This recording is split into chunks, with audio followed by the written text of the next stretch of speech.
नमस्कार आप सभी को। मेरा नाम आशीष शर्मा है and today we will discuss new chapter that is human environment and interaction. In this chapter we will discuss about the tropical and subtropical region where the Amazon river lies, or the India Gangetic and Brahmaputra river lies in which region, we will know directly from this chapter. This chapter generally help for the UPSC aspirant, startup student, and also beneficial for revision purpose of the mains examination of UPSC and other various common examination, and also for class 7th standard student. So let's discuss. First we will see the overview of the chapter. In the overview, we will study about the tropical region, subtropical region, and some case study about that region. Okay, so now start. What is the human environment interaction? This is, it refers to the relationship between the human being and their natural environment. Human being की एक population होती है जहाँ पे culture identify होता है और उस कल्चरल एक्टिविटी से इकोनॉमी चलती है वहाँ की, where human beings live, and the natural environment where climate, land, water and vegetation all present there, that is biosphere region. Okay, this is known as human involvement interaction, यानी एक खेत में एक आदमी काम करने जा रहा है, तो यानी एक लैंड पे एक आदमी काम करने जा रहा है, यानी लैंड के साथ उस आदमी का क्या इंटरेक्शन हो रहा है, that is he is going to plough the field. So this is known as human involvement interaction. That is, human adapt, modify and depend on the environment. पहले के लोग जब बहुत साल पहले यानी 2500 साल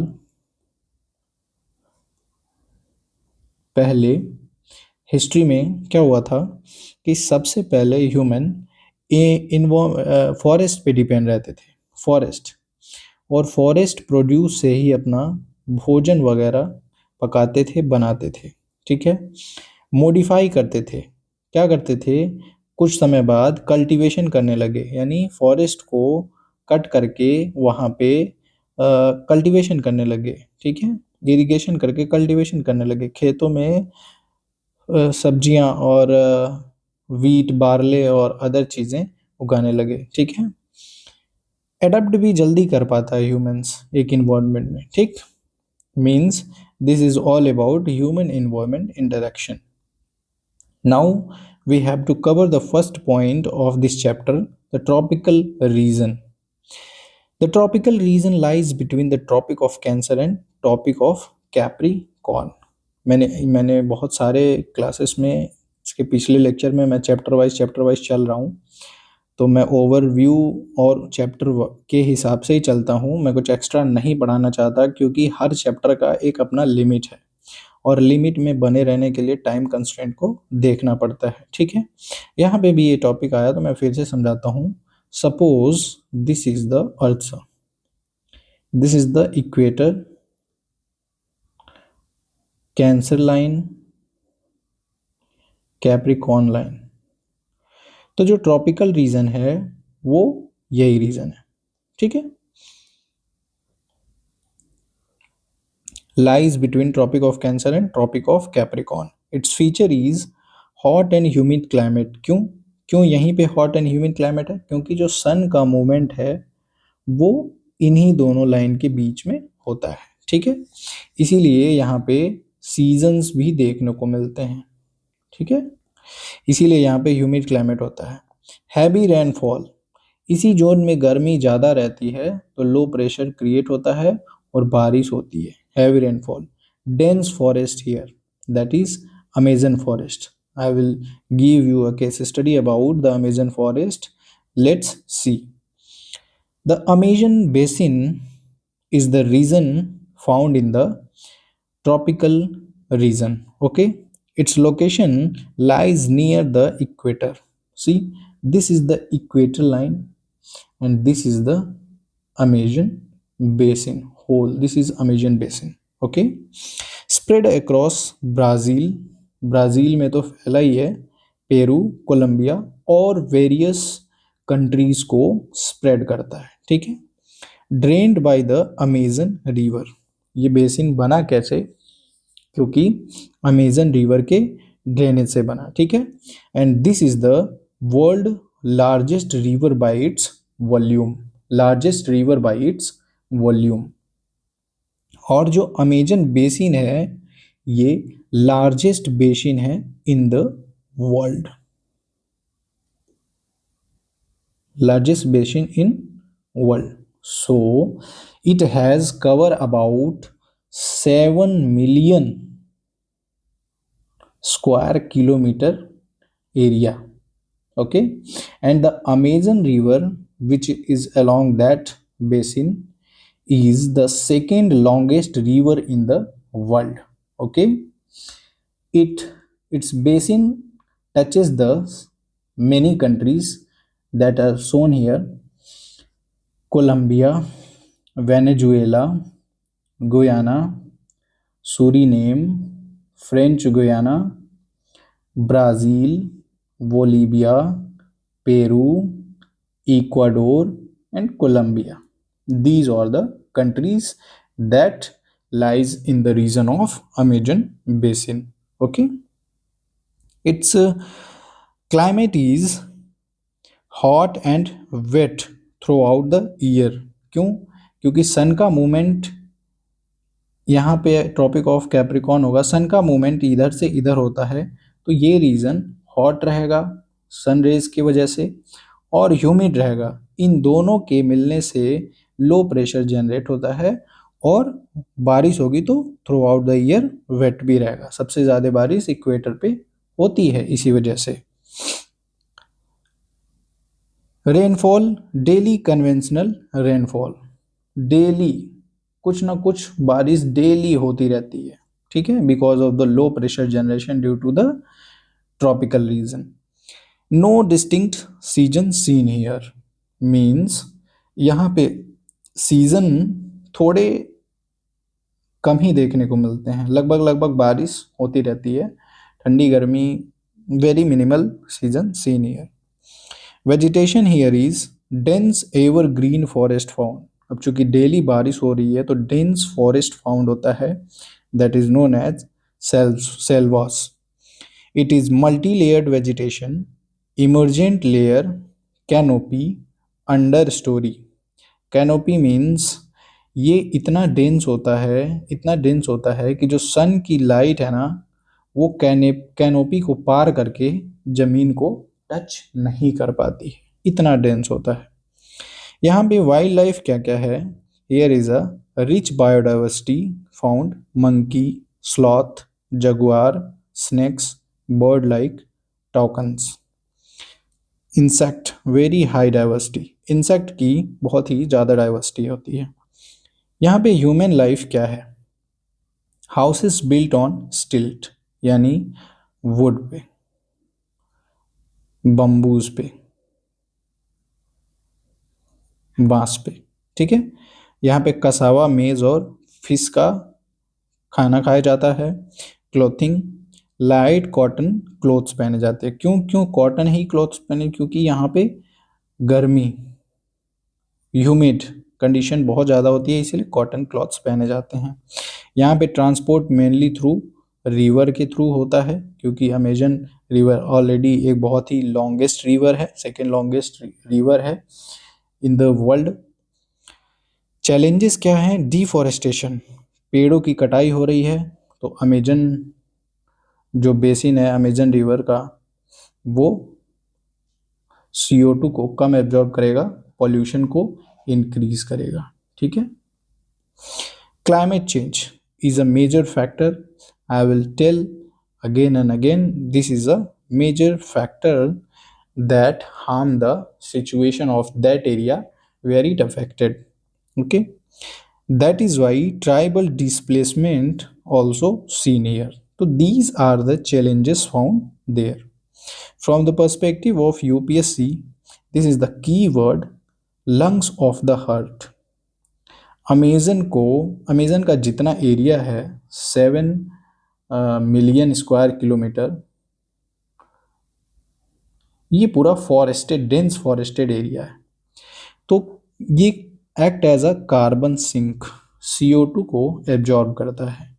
that is why it is known as lungs of the earth, provide 20% of oxygen to the earth. The second most important point is the subtropical region. Its overview is located between tropics and temperate zone. Tropics and temperate zone means this is the Tropic of Cancer line. So somewhere this is the Arctic Circle. Okay, this is known as temperate zone or subtropical zone. Subtropical zone. Here is the moderate climate seen here and a distinct season found there. मतलब season यहाँ पे बदलते देखने को मिलेंगे। क्यों? क्योंकि सन की रेज यहाँ पे स्लैंटिंग पहुँचती है। तो जब सन ट्रॉपिक ऑफ कैंसर पे आता है तब इस एरिया में बारिश होने की संभावना होती है, और जब सन ट्रॉपिक ऑफ कैंसर से ट्रॉपिक ऑफ कैप्रिकॉर्न की तरफ बढ़ता है तो इस एरिया में ठंड देखने को मिलती है।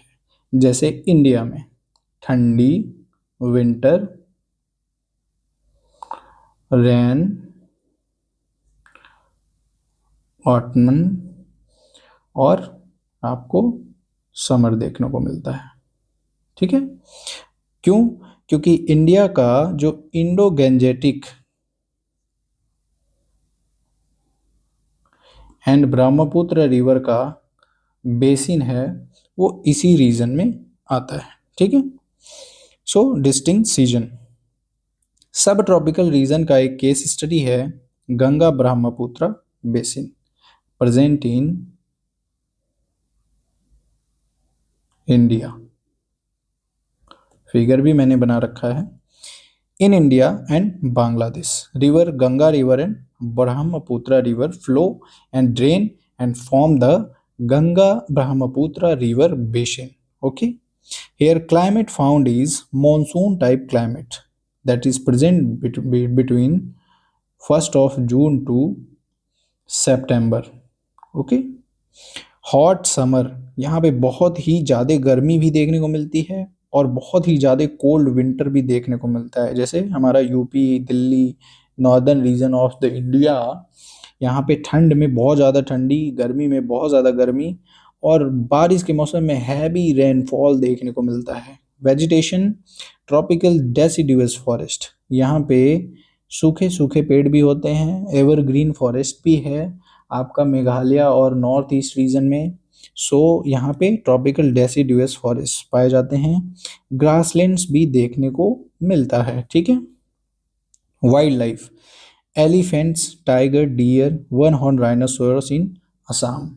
असम यहाँ पे है और यहाँ पे Kaziranga national park is famous for one horn rhinoceros present there. Human life यहाँ पे हाउसिंग जो है वो ब्रिक और कॉन्क्रीट हाउसेस होती हैं। जैसे देखिए दिल्ली हो गया, लखनऊ हो गया, ये सारे सब ट्रॉपिकल रीजन में आता है। गोरखपुर हो गया, उसके बाद जितने भी सिटी इन बिटवीन में आते हैं ये सब ब्रिक के बने होते हैं, ईंट के, और कॉन्क्रीट हाउसेस होते हैं। ठीक है? फूड क्या होता है? Rice is a staple food, daily use होने वाले food rice, wheat flour. Clothing cotton summer में, क्योंकि कॉटन पसीने को एब्जॉर्ब कर लेता है, और वुल विंटर में, गर्म कपड़े विंटर में पहने जाते हैं। Agriculture the region is most fertile region in India, here is the more of mostly total population present here is nearly 50 to 60% of the total population present in India in the Indo-Gangetic and Brahmaputra basin. Okay, Rice, wheat, sugarcane, jute is the crop present here, and high population density due to fertile plain. High population इसीलिए क्योंकि इधर बहुत ज़्यादा नदियाँ आई हैं, नदियाँ बह के आती हैं, पानी की पर्याप्त मात्रा है। उसके बाद फर्टाइल रीजन है, यहाँ पे एग्रीकल्चर भी कर सकते हैं। प्लेन एरिया है, हाउसिंग डेवलपमेंट आसानी से हो सकता है। प्लेन एरिया होने की वजह से ही उत्तर प्रदेश में सबसे ज़्यादा एक्सप्रेसवेज बन रहे हैं। 22 एक्सप्रेसवे टोटल हो चुके हैं, ठीक है। इस यही वजह है कि plain area high population density है, ठीक है। But there are problems also in this basin, ठीक है। क्यों? क्योंकि यहाँ पे फ्लड्स भी आते रहते हैं। अब देखिए, ये गंगा रिवर हो गया, ये ब्रह्मपुत्र रिवर हो गया, ये यमुना हो गया, यहाँ से इंदस हो गया, तो इनके कारण फ्लड्स भी बहुत ज़्यादा जनरेट होता है। अब देखिए, जैसे यमुना, दिल्ली फ्लड्स, ठीक है। उसके बाद आप आ जाइए प्रयागराज, गंगा रिवर का फ्लड, यमुना रिवर के मिक्सर से फ्लड होता है। वहाँ पे एक हनुमान, बड़ा हनुमान, लेटे हनुमान जी का मंदिर है, मैं वहाँ पे विजिट किया हूँ। वहाँ पे इतनी ज़्यादा बाढ़ आती है कि इतनी हाइट पे हनुमान मंदिर है, और वो हनुमान मंदिर हर साल जून जुलाई के महीने में मंदिर डूब जाता है, ठीक है। मैं वहाँ विजिट किया हूँ, बहुत ज़्यादा हाइट है, सोचने पे लगता है कि कभी यहाँ पानी नहीं पहुँच पाएगा, बट पहुँच जाता है। और उसी के बगल में एक अकबर का फोर्ट है, जिसे हिस्ट्री में कौसंबी के नाम से, कौसंबी क्षेत्र के नाम से जाना जाता था, ठीक है। Soil erosion is also a problem. कोई रिवर फ्लो कर रही है तो सॉइल तो इरोड करके ले जाएगी, यानी रिवर और चौड़ा होता चला जाएगा। पॉल्यूशन, अब रिवर है तो पॉल्यूशन भी होगा। हाई डेंसिटी है, लार्ज फैक्ट्री बैठेगी तो पॉल्यूशन तो होगा ही। लार्ज पॉपुलेशन है, व्हीकल्स मूव करेंगे तो उनसे, उनके साइलेंसर से बर्स्ट आउट जो कंबशन से जो गैस निकलता है वो सब पॉल्यूशन। और हाई कंस्ट्रक्शन एक्टिविटी की वजह से, हाई डिफॉरेस्टेशन, हाई अर्बनाइजेशन की वजह से वहाँ पे पॉल्यूशन बहुत ज़्यादा रहता है, ठीक है। चलिए, I have included some infographics from the direct NCERT book, so let's discuss it very easily. To conserve the river Ganga, Namami Gange program is initiated by Narendra Modi. Okay.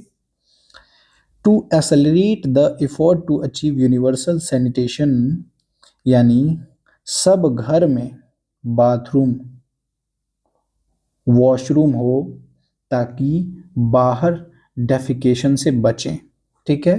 somehow universal sanitation coverage is put force on sanitation. The Prime Minister of India, that is at that time Narendra Modi, launched स्वच्छ Bharat mission on 2 October 2014। Okay, तो उस समय जब ये launch हुआ था तो हर घर में 12,000 रुपये सब्सिडी दी गई थी, ताकि सभी लोग वो बाथरूम बनवा लें, यानी कि जो बाहर का डेफिकेशन है वो क्लोज हो सके, बंद हो सके। पॉपुलेशन डेंसिटी क्या होती है? It means the number of persons that live in 1 square kilometre, यानी 1 स्क्वायर किलोमीटर में कितने लोग रहते हैं, उसी को पॉपुलेशन डेंसिटी कहते हैं। उत्तराखंड का 189 है 1 किलोमीटर में, और वेस्ट बंगाल का 1029 है, बिहार का 1102 है। आई थिंक दिल्ली का बहुत ज़्यादा होगा, ठीक है। Terraces are built on steep slopes, जैसे क्या होता है, ये स्लोप है, ये इसके नीचे, ये इसके नीचे, ये इसके नीचे, इसके नीचे, तो होता क्या है, टेरेसेस बनाए जाते हैं और वो क्रॉप ग्रोन करने के लिए, तो उन टेरेसेस पे क्रॉप ग्रो करते हैं ताकि पानी नीचे ना बह के आ जाए, ठीक है। इसलिए टेरेसेस बनाए जाते हैं, फ्लैट सरफेस बनाए जाते हैं, ठीक है। स्लैश एंड बर्न कल्टीवेशन क्या होता है? होता क्या है, जो पहले के लोग थे, ठीक है, पहले पढ़ लेते हैं। Is a way of cultivating land where farmer clear a piece of land by slashing and cutting down trees and bushes. These are then burnt, which releases the nutrient into the soil. Now crops are grown in this cleared field for a few years. After repeatedly using the patch of land, the soil loses its nutrients, so it is abandoned. Then they clear another plot of land to plant. In the meantime, young trees grown in the old field. In this way, soil fertility restored. People can then return and it start cultivating it again. ये Assam reason में Assam north east region में बहुत ही famous है slash and burn cultivation. होता क्या है इसमें कि पहले के लोग एक फील्ड को पहले साफ करके जला देते थे, उसके जो भी घास पात जो भी है उसको जला देते थे। इससे होता क्या था कि उनमें इकट्ठा राख से सॉइल को न्यूट्रिएंट मिलती थी और उन न्यूट्रिएंट से सॉइल की फर्टिलिटी बढ़ जाती थी। फिर वहाँ पे वो कल्टीवेशन करते थे। कई बार कल्टीवेशन करने के बाद उस सॉइल की न्यूट्रिशन कम हो जाती थी और कम होने की वजह से फिर वो क्या करते थे, दूसरे फील्ड पे जाते थे, वहाँ slash and burn practice use करते थे तब तक जब तक पहले वाले लैंड पे अपने आप से घास फूस इकट्ठा ना हो जाए, बुशेस इकट्ठा ना हो जाए। तो क्या करते थे, फिर वहाँ से फिर यहाँ बैक होते थे, फिर यहाँ से वहाँ बैक होते थे। इसी को कहते हैं slash and burn practice. Bromeliads are the special plant that store water in their leaves. तो क्या होता है इससे, जो फ्रॉग्स होते हैं वो वहाँ पे अंडे देते हैं, ठीक है। ट्रिब्यूटरीज क्या होती है, these are small river that join the main river that is known as tributaries. Okay, in the fresh water of river Ganga, river Brahmaputra, a variety of dolphin locally called susu. They are called blind dolphin is found. The presence of dolphin is an indication of health of the river. The untreated industrial and urban waste with high amount of chemicals are killing this species. अभी recently एक मैंने short video upload किया था जिसमें Jeremy वेद एक river monster biologist थे, आए India में और वाराणसी में उन्होंने पानी को चेक किया। उस पानी में उनको 82,000 की मात्रा में कॉलीफॉर्म फीकल बैक्टीरिया देखने को मिले। फीकल बैक्टीरिया बोले तो डायरेक्ट सैनिटेटेड गटर में जो बैक्टीरिया पाए जाते हैं वो देखने को मिले। ये इंडिकेट करता है कि वो पानी अब गंदा हो चुका है और उसमें डॉल्फिन की मात्रा कम हो सकती है और वही केमिकल की वजह से इन स्पीशीज की जान चली जाती है। Okay, when Spanish explored and discovered the Amazon river, they were attacked by a group of local tribes wearing head gears. जब स्पेनिश एक्सप्लोर कर रहे थे और अमेजन रिवर को डिस्कवर किया, खोज किया, तो वहाँ पे कुछ ट्राइब लोकल रहती थी जो हेड गियर पहना करते थे एंड ग्रास का स्कर्ट, घास की स्कर्ट पहनते थे और हेड गियर्स पहनते थे। These people reminded them of the fierce tribe of women warriors, ठीक है, and known in ancient Roman empire as the Amazons. और वो रोमन एम्पायर्स में एंशिएंट टाइम में अमेजन्स के नाम से जाना जाते थे, hence the name of the river given Amazon. So this is the chapter for that I covered. See the diagram here. This is the Tropic of Cancer line, okay, and this is the Arctic Circle. When you up reach the from this point to this point, this is 66.5 degree, 23.5 degree, and the area present between this is subtropical or temperate zone. Here various distinct season found. This is the Ganga river, this is the Yamuna river meets in Prayagraj, and this is the Brahmaputra river. The Brahmaputra river in Tibet known as Sangpo and enters in India known as Brahmaputra, and then Jamuna is also known. Its name in Bangladesh. So this is the basin of Ganga Brahmaputra river. Okay, thank you very much. See, if you have any doubt, please ask in comment.